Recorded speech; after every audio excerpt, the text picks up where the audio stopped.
Hello friends, in this session I am going to discuss about different terms related to triangle, and the terms are mentioned like this: median, altitude, perpendicular bisector, angular bisector, and their corresponding centers like centroid, orthocenter, circumcenter and incenter. These are the very useful and the important terms related to the triangle. So if you have a triangle, see, for this triangle, we know that it has three vertices mentioned as A, B, C, and three sides naming AB, BC and CA. First of all, what is a median? The name itself is suggesting mid.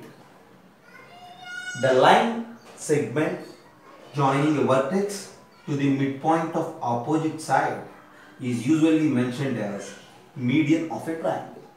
So median is usually for a vertex of the triangle. This is mentioned as median through the vertex A.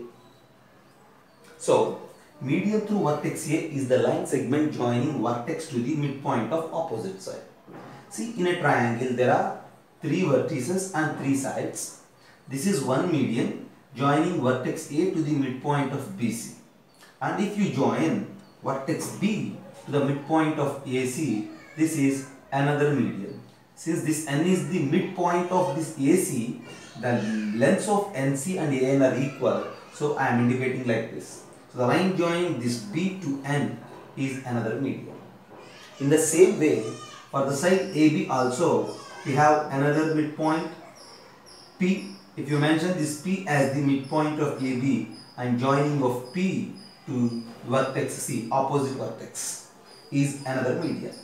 So basically median is a line joining vertex to the midpoint of opposite side.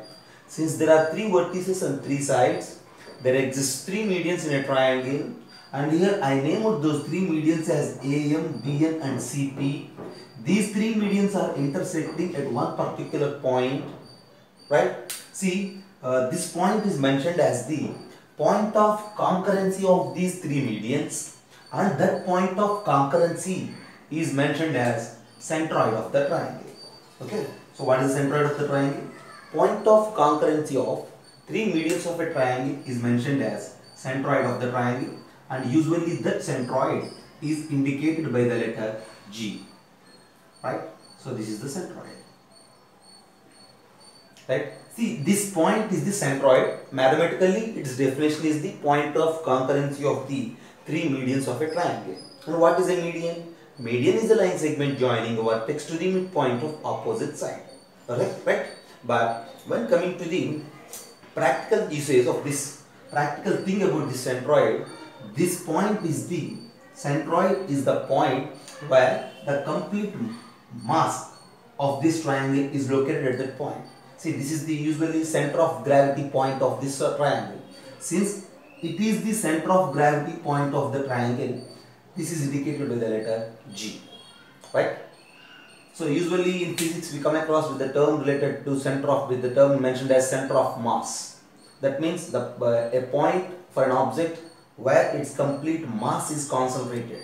For a triangle, usually this centroid is that particular point, right? So basically here we need to know about two things. First one is median definition, other one is the centroid definition, right? So median is the line segment joining vertex to midpoint of opposite side, and there exists three medians in a triangle. Point of concurrency of those three medians is the centroid, right? And one other property related to this centroid is, and we will prove that in the other videos, but here we need to mention the property for solving of different problems, right? See, centroid divides this median in 2:1 ratio. This centroid is the point of concurrence of these three medians. It lies on three medians. It divides this median in 2:1 ratio, this median also in 2:1 ratio, this median also in 2:1 ratio. This is one important property related to that centroid and the median, right? That in the sense, if the length GM is 1 unit, then the length A to G is 2 units. Usually we come across with different problems related to that one.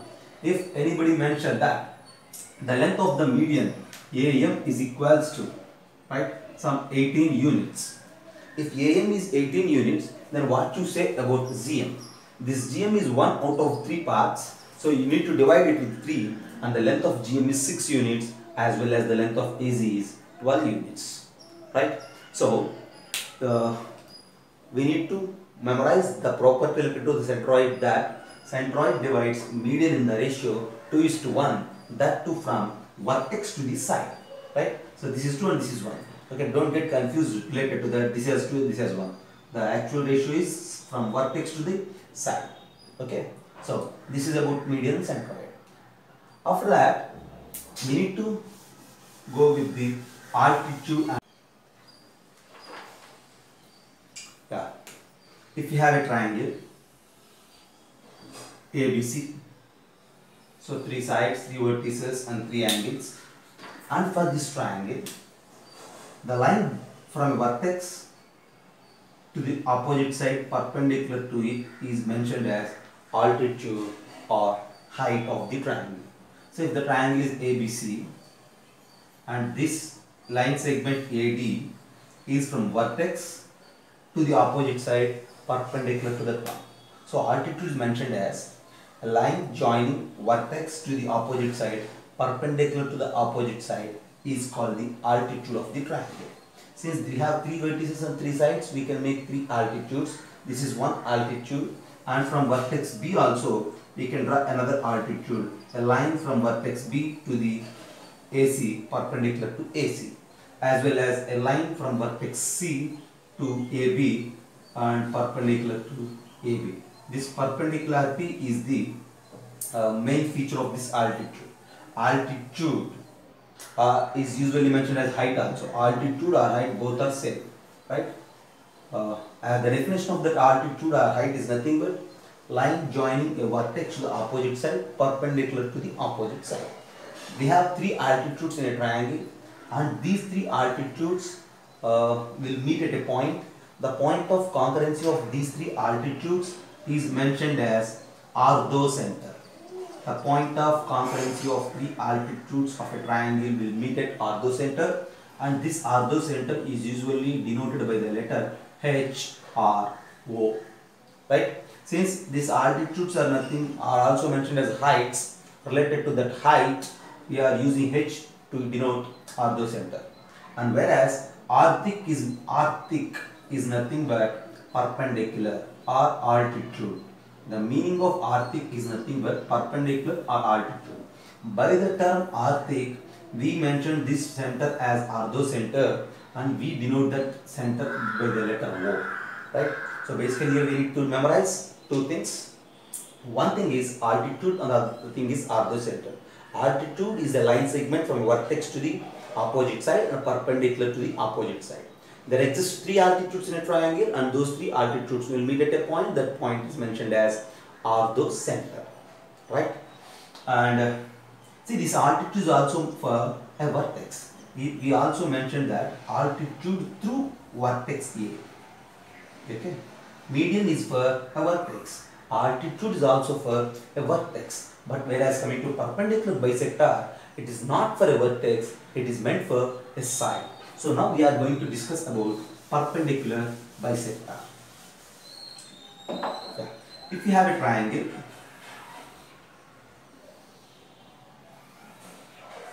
ABC, right?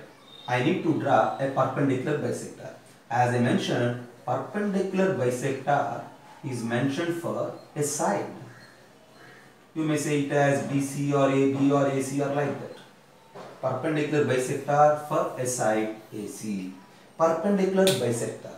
The term itself is suggesting that perpendicularity as well as bisectioning. Sectioning means dividing. Bisectioning means equally dividing. Perpendicularly bisectioning means the line which is perpendicular to the side and dividing it equally. That in the sense, for this AC, if you look at the midpoint of AC as some N, this N is the midpoint of AC, and passing through this N, a line which is perpendicular to AC is mentioned as perpendicular bisector of AC.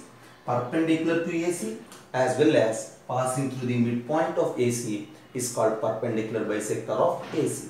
And then coming for BC, again we need to locate midpoint of BCM, and a line which is passing through the midpoint of BC and perpendicular to that BC is mentioned as perpendicular bisector of BC. Right? In the same manner, here we have AB and we have midpoint of AB. This is the midpoint of AB. A line which is passing through this midpoint and perpendicular to the midpoint is mentioned as perpendicular bisector of that AB. See, all these three perpendicular bisectors will meet at a point, and that point is denoted by the letter S, called as circumcenter. S is circumcenter, okay, and that point is called circumcenter. That point is the point of concurrency of three perpendicular bisectors, and as I mentioned, perpendicular bisector is meant for sides. So this is perpendicular bisector for AC, this is perpendicular bisector for BC, this is perpendicular bisector for AB. Perpendicular bisector is a line passing through the midpoint of a side and perpendicular to it is called the perpendicular bisector. And you need to keep in mind that if you have a perpendicular bisector of BC, if you extend this perpendicular bisector, okay, then this perpendicular bisector, there is no need to pass through vertex A. Altitude passes through vertex A, median passes through vertex A, and the next we discuss about angular bisector. It also passes through vertex A, but when coming to the perpendicular bisector, for it there is no need to pass through vertex A. Perpendicular bisector is not related to vertex A. It is just related to the side BC. It is just perpendicular to side BC. It is passing through the midpoint of BC. This is a line. And as I discussed in the previous two cases, median is a line segment which starts at vertex A and ends at midpoint of side. And altitude is also a line segment, starts at vertex A and perpendicular to the opposite side. Whereas perpendicular bisector is a line which passes to the midpoint and perpendicular to a side, and this is the circumcenter. Right? Another important property related to this perpendicular bisector that also we need to learn, and we will prove it in some other videos. But here we are mentioning that property related to the circumcenter. What is the property related to the circumcenter? See, this is the diagram actually related to the circumcenter, and I am erasing everything for space concern. If you have a triangle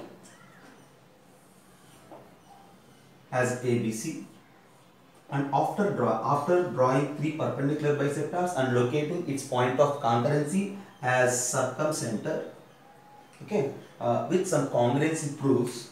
In some other video we will prove it, but we are mentioning the property here. This circumcenter is equidistant from the three vertices of the triangle. This SA is equals to SB is equals to SC. The main property related to the circumcenter here it is SA is equals to SB is equals to SC. That means the point of a triangle which is equidistant from the three vertices of a triangle is nothing but circumcenter.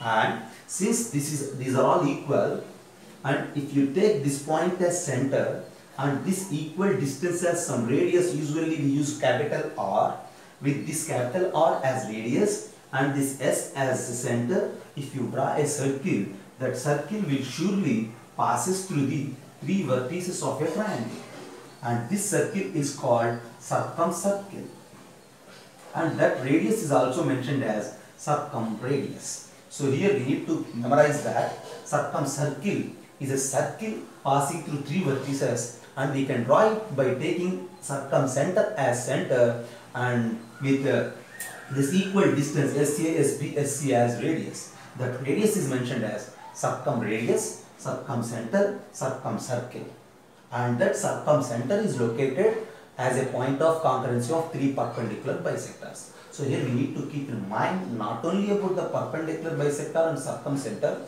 also we need to memorize about the circumcircle along with the circumradius. So this is another important property related to the perpendicular bisector and circumcenter.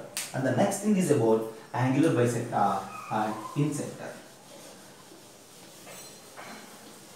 Yeah, about perpendicular bisector what we discussed related to a triangle, we have a circle like this. The radius of that circle is mentioned as circumradius. Now when coming to the case of angular bisector, if we have a triangle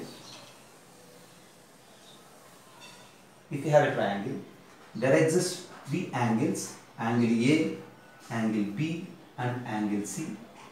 The name itself is suggesting angular bisector. Bisection means line which divides the thing into two equal parts. Here we are going to draw angular bisectors. That means a line which bisects an angle is mentioned as angular bisector. This is angle A. If you draw a line which bisects angle A into two equal parts, A by 2 and A by 2, and a line which bisects angle B into two equal parts, a line which bisects angle C into two equal parts. So, angular bisector is for an angle. Angular bisector for angle A. See, as I mentioned, median and altitudes are meant for the vertices, whereas perpendicular bisector is meant for sides and angular bisector is meant for angle. See, a line which bisects an angle into two equal parts like this, these two are equal and these two angles are also equal. Since there are three angles in a triangle, there exist three angular bisectors, and those three angular bisectors again will meet at a point, and that point of concurrency is usually mentioned as incenter. Okay, this I is the incenter, right, which is the point of concurrency of three angular bisectors. Angular bisector is a line which bisects the angle into two equal parts, and the property related to this angular bisector and incenter I am going to discuss. See, this is a diagram related to the incenter and the angular bisectors. I am erasing it for space concern. And if you see, in a triangle there exist three angles and angular bisectors, and somewhere we have incenter. After location of incenter, we will prove in some other video that this incenter is equidistant from three sides of the triangle. That means the perpendicular distance from incenter to the three sides is same. If we name the triangle as ABC and this I is the incenter, distance from this I to the side BC, distance from I to the side AC, distance from I to the side AB are same, and we mention it as small r. And with this incenter as center and this small r as radius, if you draw a circle, that circle will pass through these 3 points. That means will touches all the three sides of the triangle in the interior. Since the circle formed is in the interior of the triangle, that is called incenter, and that radius is called in radius. So the thing related to the angular bisector that we need to memorize is in center, in radius and in circle. Okay. So again, angular bisector is a line which bisects an angle. There are three angular bisectors, and those three angular bisectors will meet at a point. That point is mentioned as incenter, and that incenter is equidistant from the sides. That equal distance is mentioned as in radius. With that in radius and with that point incenter as center, if you draw a circle, that is the interior circle, that we call it as incircle. It touches all the three sides of the triangle. We have a flow of concept here: angular bisector, incenter, and then incenter is equidistance, that distance as in radius, and again we draw a circle, that circle is incircle, which touches all the three sides of the triangle. So this is about the incenter. And when coming for the excenters related to this, after extension of this concept, we have about excenter. See, if you have a triangle, excenter is somewhat a different concept. If you have a triangle, we need to take about one internal angular bisector and two external angular bisector. This formed with one internal and two external angular bisectors. For example, if you name the triangle as ABC, take an internal angular bisector of angle A. This is internal angular bisector of angle A, and two external angular bisectors, as we discussed in some previous videos. This is angle B and this is the exterior of angle B. This is angle C and this is the exterior of angle C. If you draw bisector for this external angle, these two are equal, and if you draw bisector for this external angle, these two angles are also equal. I am mentioning as beta and beta, right? So this is the internal angular bisector, this is the external angular bisectors, these two, and one internal angular bisector and two external angular bisectors are again meeting at a point. That point is mentioned as incenter, and we denote it as I1 or IA. Since it is opposite to A, we mention it as IA. And again, As an observation, as a proof, we have that this I1 or IA is also equidistant from the three sides. This is one side, this is other side, and this is the other side. Extension of the side AC, extension of the side AB, whereas side BC. This I1 or IA is equidistant from these three. And with that equidistance means if you take a perpendicular distance from this I1 to the side is mentioned as R1. If you take a perpendicular distance from I1 to this side is again R1. If you take a perpendicular distance from I1 to this side is again R1. With this distance as radius and with this point as center, if you draw a circle, again that circle also touches all the three sides. That circle is called X circle, that radius is called X radius, that point is called X center. Like this we have three X circles and X centers. Opposite to vertex B we have IB, opposite to vertex C we have IC. Okay, and this is about the X centers. X center is formed with one internal and two external bisectors. Related to X center we have X circle and X radius also, because the X center is equidistant from the three sides. X center is equidistant from three sides and this is X center. This X center also touches the three lines formed by the triangle. Right? So this is about another important point related to the triangle. So these are different terms related to the triangles, and we need to keep in mind all those things to solve, to at least to understand the questions. Okay? Don't forget to subscribe the video, and I will come with some other concept in the next video. Thank you.